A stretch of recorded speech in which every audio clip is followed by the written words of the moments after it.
Hi dears, welcome back to green home. ഇന്ന് നമ്മൾ കാണാൻ പോകുന്നത് ഒരു 100 മേനി വിളവ് തരുന്ന വിധത്തിൽ എങ്ങനെ അടിപൊളിയായിട്ട് നല്ലൊരു ഗ്രോ ബാഗ് സെറ്റ് ചെയ്തെടുക്കാം എന്നുള്ളതാണ്. ഇന്ന് ഞാൻ പറഞ്ഞു തരുന്ന മെത്തേഡിൽ നിങ്ങൾ ഗ്രോ ബാഗ് നിറച്ചെടുക്കുക എന്നുണ്ടെങ്കിൽ നിങ്ങൾ ആഗ്രഹിക്കുന്ന വിധത്തിലുള്ള നല്ല അടിപൊളി വിളവായിരിക്കും നിങ്ങൾക്ക് കിട്ടുക കേട്ടോ. ഈ ഒരു മെത്തേഡിൽ നാട്ടിൻപുറങ്ങളിലുള്ളവർക്ക് മാത്രമല്ല, ടൗണിൽ താമസിക്കുന്നവർക്കും മണ്ണധികം ലഭ്യമാകാത്ത ഇടങ്ങളിൽ താമസിക്കുന്നവർക്കും ഫ്ലാറ്റിൽ താമസിക്കുന്നവർക്കും എളുപ്പത്തിൽ നല്ലൊരു ഗ്രോ ബാഗ്, നല്ല എല്ലാ മൂലകങ്ങളും അടങ്ങിയ നല്ലൊരു ഗ്രോ ബാഗ് ഈ രീതിയിലൂടെ എളുപ്പത്തിൽ സെറ്റ് ചെയ്തെടുക്കാൻ പറ്റും കേട്ടോ.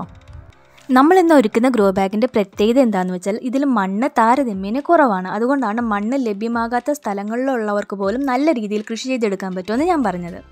അപ്പോൾ ഞാൻ ഇത്രയും കാര്യങ്ങൾ പറഞ്ഞപ്പോൾ തന്നെ ഇപ്പോൾ നിങ്ങൾ ആലോചിക്കുന്നുണ്ടാകും എങ്ങനെയായിരിക്കും വെറൈറ്റി ആയിട്ട് ഗ്രോ ബാഗ് സെറ്റ് ചെയ്യുക എന്നുള്ളതല്ലേ. ഒട്ടും വൈകിക്കുന്നില്ല, കാര്യങ്ങളൊക്കെ ഞാൻ വ്യക്തമായിട്ട് പറഞ്ഞുതരാം.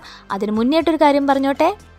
നിങ്ങൾ ആദ്യമായിട്ടാണ് എൻ്റെ വീഡിയോ കാണുന്നതെങ്കിൽ മറക്കാതെ സബ്സ്ക്രൈബ് ചെയ്യണേ. നിങ്ങൾ തരുന്ന സപ്പോർട്ടാണ് നമ്മളുടെ ഊർജ്ജം കേട്ടോ.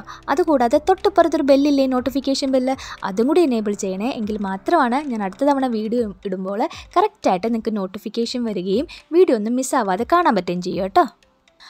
അപ്പം ഇനി നമുക്ക് ഒട്ടും സമയം കളയേണ്ട, പുതിയ രീതിയിൽ എങ്ങനെ മണ്ണ് കുറച്ച് ഉപയോഗിച്ചുകൊണ്ട് നല്ല രീതിയിൽ ഗ്രോ ബാഗ് സെറ്റ് ചെയ്യാമെന്ന് നമുക്ക് നോക്കാം. അപ്പോൾ ഇതിനു വേണ്ടി ആദ്യം വേണ്ടത് ഒരു ഗ്രോ ബാഗാണ്.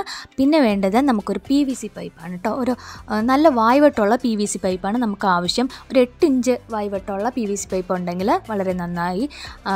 പിന്നെ PVC പൈപ്പ് ഇല്ലാത്തവർക്ക് വേണമെങ്കിൽ കുപ്പി ഉണ്ടല്ലോ, നല്ല വായ്വട്ടമുള്ള കുപ്പി, അല്ലെങ്കിൽ പെപ്സിയുടെ ഒക്കെ വലിയ ബോട്ടിലുണ്ടല്ലോ, ആ വലിയ ബോട്ടിലിൻ്റെ മോൾ വശവും അടിവശവും മുറിച്ച് കളഞ്ഞാൽ നമുക്ക് ഇതേപോലെയുള്ള ഒരു കുഴൽ പോലെ നമുക്കത് കിട്ടും കേട്ടോ.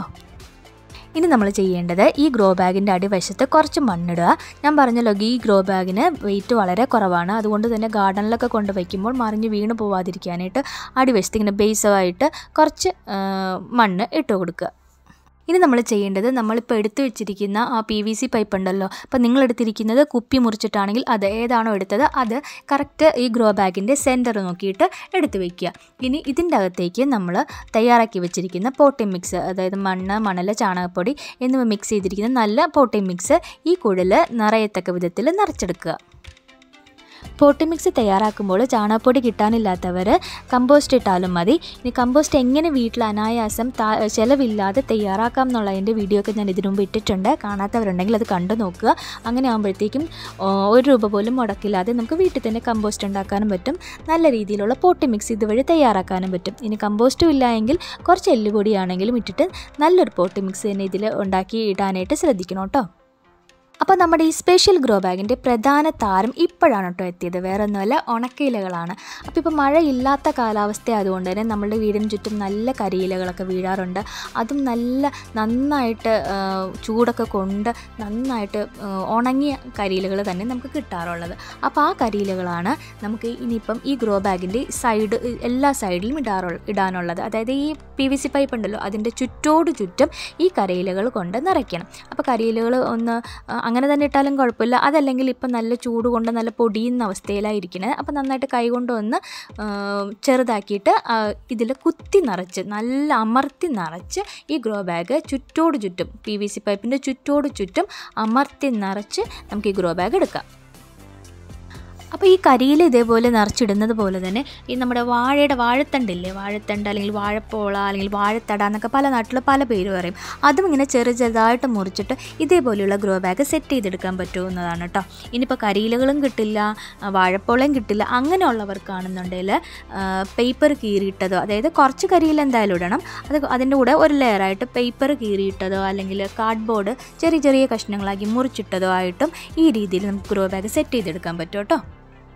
ഗ്രോ ബാഗ് നിറയെ കരിയിലിട്ട് കൊടുത്താൽ നമ്മൾ നന്നായിട്ട് താഴേക്ക് അതിനെ ആക്കിയതിന് ശേഷം കുറച്ചുകൂടെ കരിയിലയിട്ട് നല്ല രീതിയിൽ ടൈറ്റായിട്ട് ഗ്രോ ബാഗിൽ കരിയില കൊണ്ട് ഫില്ല് ചെയ്യേണ്ടതുണ്ട്. അവസാനമായിട്ട് നമുക്ക് ചെയ്യേണ്ടത്, നമ്മളിപ്പോൾ നിറച്ച് വെച്ചിരിക്കുന്ന ഈ ഗ്രോ ബാഗിൻ്റെ മുകളിലേക്ക് ഒരു ലെയർ മണ്ണിട്ട് കൊടുക്കുകയാണ് ഇനി വേണ്ടത്. ഇതിന് ശേഷം ഉണ്ടല്ലോ, നമ്മൾ ഈ നടുക്ക് വെച്ചിരിക്കുന്ന PVC പൈപ്പ് ഉണ്ടല്ലോ, അത് നമുക്ക് പതിയെ അങ്ങ് മുകളിലേക്ക് പൊക്കിയെടുക്കാം കേട്ടോ.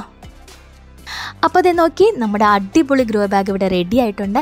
അപ്പോൾ നിങ്ങൾ കണ്ടതാണല്ലോ, ഈ ഗ്രോ ബാഗിൻ്റെ അടിവശത്ത് നമ്മൾ മണ്ണിട്ടിട്ടുണ്ട്, മുകൾ വശത്തും മണ്ണിട്ടിട്ടുണ്ട്, പിന്നെ നടുക്ക് ചെടി നടുന്നിടത്തും നല്ല ഉഗ്രൻ പോട്ടിംഗ് മിക്സ് ഇട്ടിട്ടുണ്ട്. ഇതിപ്പോൾ നോക്കി, ഞാൻ കൈ കൊണ്ട് ഇങ്ങനെ കുഴിച്ച് നോക്കുമ്പോൾ നല്ല രീതിയിൽ കൈ താഴ്ന്നു പോകുന്നുണ്ട്. അതായത് നമുക്ക് ഒരു ചെടി നടുവാന്നുണ്ടെങ്കിൽ അത് നല്ല താഴ്ത്തി നടാനും ഒക്കെ ഇതോട് പറ്റുകയും ചെയ്യും. വേരോട്ടം നല്ല രീതിയിൽ നടക്കാനും ഇത് സഹായിക്കും കേട്ടോ. ഇതിൻ്റെ അടിയിലും മുകളിലുള്ള മണ്ണിൻ്റെ ഇടയ്ക്കാണ് നമ്മൾ നല്ല രീതിയിൽ കരിയിലകൾ ഇട്ട് കൊടുത്തിരിക്കുന്നത് കേട്ടോ. അപ്പോൾ ഇത്തരത്തിലുള്ളൊരു ഗ്രോ ബാഗിൽ 35% മണ്ണും 65% ഉണക്കിലകളുമാണ് കേട്ടോ ഉള്ളത്. അതുകൊണ്ട് തന്നെ ഈ ഗ്രോ ബാഗിന് തീർത്തും ഭാരമില്ല കേട്ടോ. അതുകൊണ്ട് ഒരു സ്ഥലത്ത് നിന്ന് മറ്റൊരു സ്ഥലത്തേക്ക് നമുക്ക് ചെടി എടുത്ത് മാറ്റാനും ഒക്കെ നല്ല എളുപ്പമാണ്. ഗ്രോ ബാഗ് പെട്ടെന്ന് കീറിപ്പോകോ ഇല്ല, വെയിറ്റ് തൂങ്ങി ചിലപ്പോൾ നമ്മൾ ഒരു സ്ഥലത്ത് നിന്ന് മറ്റൊരു സ്ഥലത്തേക്ക് ഗ്രോ ബാഗ് എടുത്ത് മാറ്റുമ്പോഴത്തേക്കും ഗ്രോ ബാഗ് കീറിപ്പോവാനൊക്കെ ചാൻസ് ഉണ്ട്. ഈ രീതിയിൽ ഗ്രോ ബാഗ് ഒരുക്കുകയാണെങ്കിൽ ഗ്രോ ബാഗ് നല്ല രീതിയിൽ തന്നെ നമുക്കൊരു 2-3 വർഷം നല്ല രീതിയിൽ തന്നെ ഉപയോഗിക്കാൻ പറ്റും കേട്ടോ.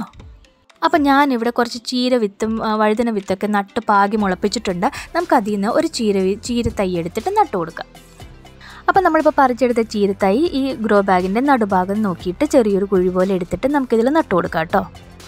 അപ്പോൾ ചീര മാത്രമല്ല കേട്ടോ, തക്കാളി ആയിക്കോട്ടെ, വെണ്ട ആയിക്കോട്ടെ, മുളകായിക്കോട്ടെ, കാച്ചിലായിക്കോട്ടെ, ഏത് തന്നെയായാലും ഇതേപോലെ അടിപൊളിയായിട്ട് നമുക്ക് കൃഷി ചെയ്തെടുക്കാൻ പറ്റും കേട്ടോ. പിന്നുണ്ടല്ലോ, വേനൽക്കാലം ആയതുകൊണ്ട് തന്നെ ഇപ്പം നല്ല ചൂടാണല്ലേ. അതുകൊണ്ട് തന്നെ നിങ്ങളുടെ വീടുകളിലുള്ള ഈ ഗ്രോ ബാഗുകളുടെ മുകളിൽ വശത്ത് ഇതേപോലെ ഉണക്കിലകൾ കൊണ്ടോ പച്ചയിലകൾ കൊണ്ടോ പുതയിട്ട് കൊടുക്കുന്നത് വളരെ നല്ലതായിരിക്കും കേട്ടോ. അപ്പം മണ്ണിലുള്ള ഈർപ്പം എപ്പോഴും നിലനിർത്താൻ പറ്റും കേട്ടോ. അപ്പോൾ ഈ രീതിയിൽ ഗ്രോ ബാഗ് ഒരുക്കുകയാണെങ്കിൽ നമുക്ക് വളരെ കുറച്ച് മണ്ണ് മതി. അത് മാത്രമല്ല, വീടിൻ്റെ മുറ്റത്ത് നമുക്കിപ്പം ശല്യമായിട്ട് വീണെടുക്കുന്ന കരിയിലകളെല്ലാം വളരെ നല്ല രീതിയിൽ ഉപയോഗപ്രദമാക്കാനും സാധിക്കും. പിന്നെ ഗ്രോ ബാഗിന് വെയിറ്റും കുറവായതുകൊണ്ട് ഒരു സ്ഥലത്ത് നിന്ന് മറ്റൊരു സ്ഥലത്തേക്ക് നമ്മൾ മാറ്റി വയ്ക്കുന്നതിന് ഒക്കെ നല്ല എളുപ്പമാണ്. നമ്മൾ ആഗ്രഹിക്കുന്ന പോലെ തന്നെ നല്ലൊരു വിളവും നിങ്ങൾക്ക് കിട്ടും കേട്ടോ. അപ്പോൾ ഈ വീഡിയോ നിങ്ങൾക്ക് എല്ലാവർക്കും ഇഷ്ടപ്പെട്ടിട്ടുണ്ടാവുമെന്ന് ഞാൻ കരുതുന്നു. ഇതുപോലുള്ള നല്ല അറിവുകളും നല്ല കൃഷി രീതികളൊക്കെ ആയിട്ട് ഞാൻ വീണ്ടും വരുന്നതായിരിക്കും.